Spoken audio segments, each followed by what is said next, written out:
Okay, so then she is going to spit some magic. Hey, that's it. She is definitely my sister from another mister. Yeah. It is an honor. An honor to just share the stage with you.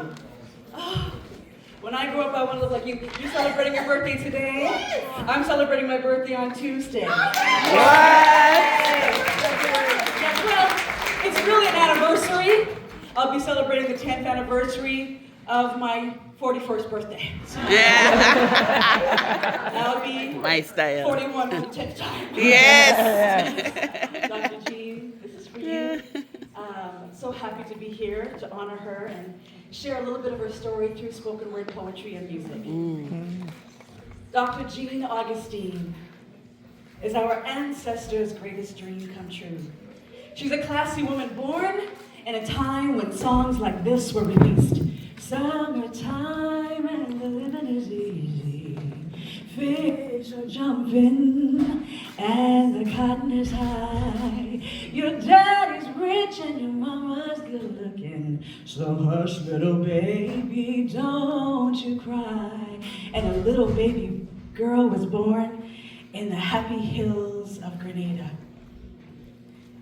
She was a brown girl in the rain. Tra-la-la-la-la. Brown girl in the rain. Tra-la-la-la-la-la. Brown girl in the rain. Tra-la-la-la-la. She looks like a sugar in the plum, plum, plum. And she still looks like a sugar in a plum. She still looks like a sugar in a plum. But yet when she was very young, her loving father passed away and she learned how to smile though your heart is aching. Smile even though it's breaking, and she still has that smile, doesn't she? Ooh, child. She was raised by a loving mother and grandmother who taught her how to straighten up and fly right. Straighten up and stay right. Straighten up and fly right. Cool down, mama, don't you blow your top. And she graduated at the top of her class, learning to value education, hard work, and dedication. And in the 60s, when music was roaring, she said, wait a minute, Mr. Postman. Wait, Mr. Postman. And she mailed her application to Canada to become a domestic helper. And then she became a caregiver. And then she became a teacher, and she said, I'll be there to teach and discipline you. I'll be there. And you should have seen her hair.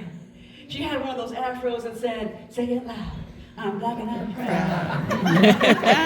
See, Dr. Jean Augustine is always dressed to the nines. Ain't that right? Yes. Amen. If you know that, say, all right, all right, all right. All right, all right, all right. She became a principal, earning her bachelor's and her master's, and she inspired her students to find the answer, and then she answered the call and entered the political race. She knew she needed to take her place. She said, ain't no mountain high enough to keep me from getting elected. And she got in there and she looked around and she said, a chair is still a chair. Well, how come there ain't no black people sitting there? And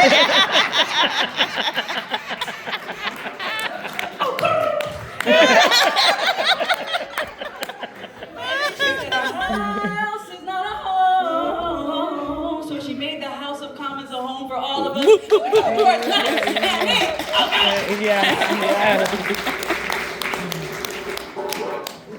Comes in the back. I like that. You better come on. And you know you're old when you wear glasses and you still can't see, right? Make it a little bit bigger. You know how long you're trying to memorize this speech?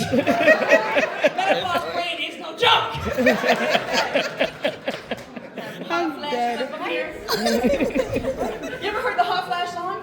Look at me, I'm as soaking as a kitten in the street. I feel like clinging to a towel, I don't understand, I get misty just holding your hand. Walk or lay, and 1,000 beads of sweat begin to play. This menopause is on the way, from what I hear, I'll get misty for the next 10 years. my gosh, she's the best. Oh my gosh. Wait, no, I said that line already. Right, she made the House of Commons a home for all of us, becoming the first Black MP. She became our representative and inspired an entire nation to turn Black history into a yearly celebration, but she didn't stop there. She saw our pain everywhere, and she said, Mother, Mother, there's far too many of you crying and fought for women's rights. Brother, Brother, Brother, there's far too many of you dying and fought against racism and hate. And she said, we gotta find a way to bring some love in here today. She picked up her picket signs and she started to pick her battles because she wanted to win the war, not just the race. And so here she taught us how to face adversity by refusing to give up. She stood there with allies and turned challenges into opportunities. And on Parliament Hill, she looked around and she said, oh gosh, this is a man's world. But it wouldn't be nothing without a woman or a girl or opportunity equal justice. Oh, Yes. She was elected, appointed. She became an awardee and an advocate, a founder, and an honorary doctor, a trailblazer, and a pioneer. She walked with dignitaries and princes with dignity and pride, and revolutionized her community as the fairness commissioner. On every side, she was a dream come true. Yes. And she taught us how to dream the impossible dream. She taught us how to fight the unbeatable foe, to bear with unbearable sorrows, to run where the brave dare not go. She stood in meeting after meeting, fighting for our rights, to right the unrightable wrong, and to love pure and chase from afar. She inspired us to try when our arms are too weary, to reach the unreachable star. And that's why she founded this organization. Yeah. And that's why we're here to celebrate, to ensure that the stars are not out of reach for our young ones, like Sprinkles, Winkles, Dimples. Can we stand up? Sprinkles, where are you, Sprinkles?